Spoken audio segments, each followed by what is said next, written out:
సమతా కుంభోత్సవాల్లో అద్భుత ఘట్టం రథోత్సవం. అష్టాక్షరీ మంత్రం, రామనామ స్మరణల మధ్య సాకేత రామయ్య రథోత్సవం కన్నుల పండుగగా సాగింది. రథాన్ని వాహనంగా చేసుకుని వేంచేసిన సాకేత రాముణ్ణి దర్శించుకునేందుకు భక్తులు పెద్ద సంఖ్యలో తరలివచ్చారు.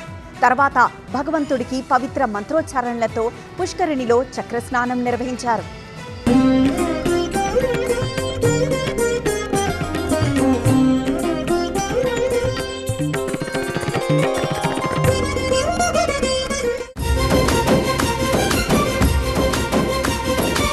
నూట 8 దివ్య క్షేత్రాల ఆధ్యాత్మిక ఝరి,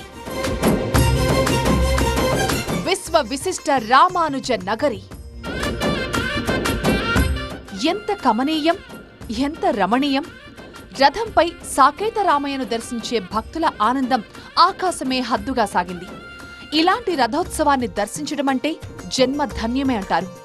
యాగశాల నుంచి సమతా స్ఫూర్తి కేంద్రం మీదుగా విరాజ సరస్సు వరకు రథోత్సవం కొనసాగింది. ఈ రథంలో ఒక విశేషముంది. శ్రీరంగంలో ఉండే ప్రణవాకార విమానంలా సమతామూర్తి స్ఫూర్తి కేంద్రంలో ఉన్న రథానికి కూడా ప్రణవాకార విమాన గోపురముంది.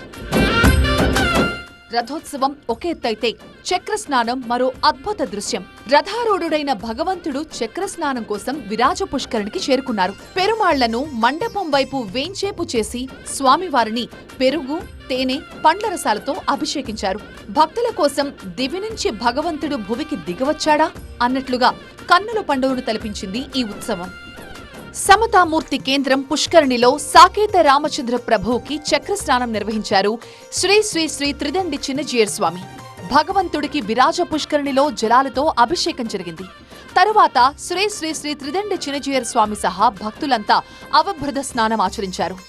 ఈ పవిత్ర కార్యక్రమం అయ్యాక పెరుమాళ్లు తమ తమ స్థానాలకు వేంచేశారు. వైకుంఠ పుష్కరిణి, అష్టగుణ ఆవిష్కరణ కలిగిన పుష్కరిణిలో స్నానమాడితే మళ్లీ జన్మ ఉండదంటారు. అలాంటి అదృష్టాన్ని అందరికీ కల్పించింది సమతా స్ఫూర్తి కేంద్రం.